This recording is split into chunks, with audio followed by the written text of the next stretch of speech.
time is money. And when someone is victimized, and this goes way beyond the FTX situation, someone's victimized in the security situation or otherwise, getting their money back in 5 years is almost the same as not getting it back at all. Particularly when there are retail victims involved in securities matters, is that you get them their money back as quickly as possible.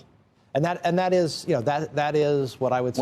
What do you think the chances that there's actually money there, or that it's all really just been gambled away and gone to money heaven? Look, what number of cents on the dollar will be recovered is something I don't. But it's cents on the dollar, not dollars. Cents on the dollar, not dollar, meaning billions did go to this money heaven, as Andrew Ross Sorkin called it. Hey, everybody, it's Eddie from Tokyo. This is your cryptocurrency update from Japan. And born in Staten Island, New York, appointed by Bill Clinton, age 78, the no-nonsense judge, Louis A. Kaplan, will preside over this case. He's handled a lot of notable cases, including the famous Gambino crime family of New York. But this case, I think, is going to round off his career as the most famous. And finally, we get the latest breaking news on FTX, just the final story for this video. Customers file a class action suit trying to lay down claim to the dwindling assets. And now we learn that Sam borrowed from Alameda to buy Robinhood shares, $546 million, and they were in promissory notes. Have a listen.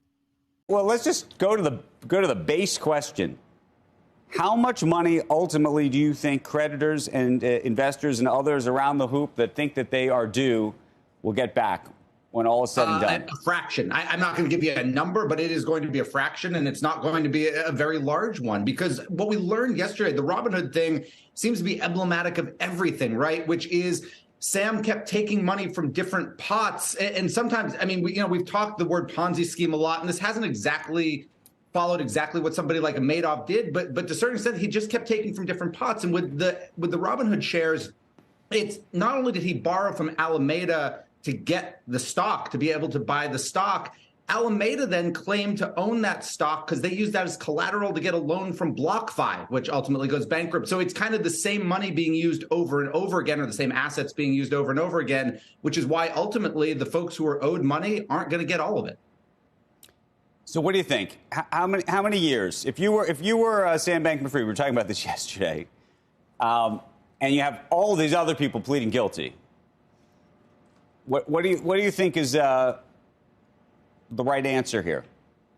For Bankman-Fried, I mean, the question is, and this is something you don't know and I don't know, is has he finally internalized that he's done something wrong? Because, and maybe you'll disagree with me, but I thought during the interview you did with him, during some conversations a colleague of mine has had with him prior to the arrest, he really seemed to believe his own BS to a certain extent, that he had made mistakes, but it wasn't criminal. And I don't know if the guilty pleas of Gary Wang and Caroline Ellison have maybe helped him see the light a little bit, or maybe his lawyers have helped him see the light a little bit. And that's the real question.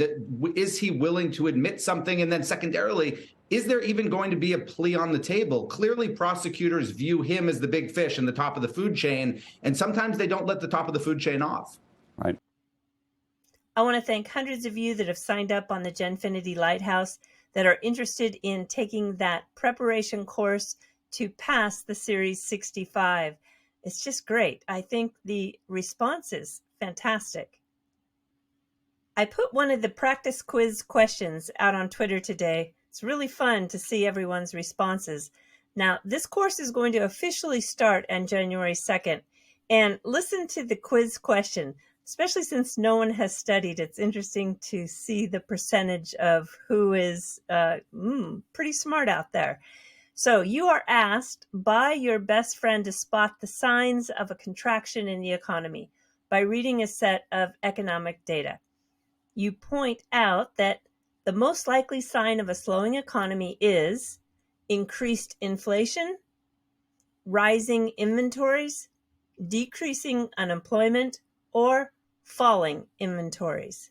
Well, I don't want to spoil it for the people who haven't answered yet, so I'm going to wait till tomorrow to give you the answer. This is an excellent example to see what is not only on the quiz to prepare you, but what will be on the actual test that is the Series 65 by FINRA. This is that time of year that everybody looks back. And for the top cryptocurrency searched for in 2022, the top 10 in the global order were Bitcoin, Shiba Inu, Dogecoin, Ethereum, Avalanche, Litecoin, Cardano, XRP, SafeMoon, and Nexus. And I'll make a prediction that one of the top cryptocurrencies for 2023 will be Flare. Just think about this. A little less or a little over 10 million people in January will be owners of Flare overnight. We're talking about millions of people who are going to be able to participate in what is the coming of the new financial system. This drop alone is going to be responsible for one of the biggest adoptions of DeFi in this space for 2023. There are two channels that you can really lean on to keep you up to date with what's going on in the Songbird and Flare ecosystem. That would be Mickey B. Fresh and the DeFi Standard and the Flare Community Channel. These guys really focus and they do a very good job at it. And another little prediction, I don't think we're going to see the attacks on XRP in 2023 like we did at the end of this year. I just can't believe this. Look at this. Max Kaiser hit us first on the 14th, and then came Charles from Cardano on the 16th. Jim Cramer laid into XRP on the 17th. Vitalik, unbelievable, on the 19th. And the last two, Calvin Ayre and Dr. Craig Wright, well, I don't know. I don't give those guys much credence, so whatever. But man, what a rough December. One of the most respected exchanges in the world is Kraken, and I'm really sorry to say that they are going to leave Japan. And when we come down here to the English portion of their announcement today, they say that they are going to focus on the prioritizing of resources and investments in areas that align with their strategy so that they can best position the company for long-term success. Even though we have a bear market that's been really rough on Kraken, we have SBI VC Trade here in Japan expanding out by adding Polkadot, ADA, Tezos, and AVAX to their staking program.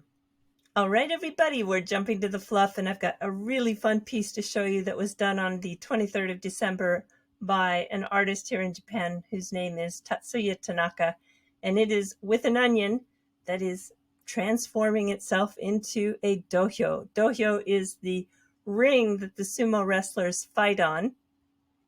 And the referee in the back is called a gyoji, and he is watching to see if any of the wrestlers step out of the ring or touch the ring with any part of their body other than their foot. And something they do a little different here in Japan, at least for me, I don't know about your part of the world, but before an onion is used, even in cooking, they soak them in water 24 hours prior.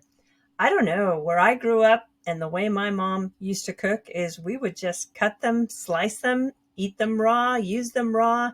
Everything was put in raw. I'm kind of curious, do you soak your onions 24 hours before eating them? All right, everybody, do take care. Sayonara for now. Bye-bye.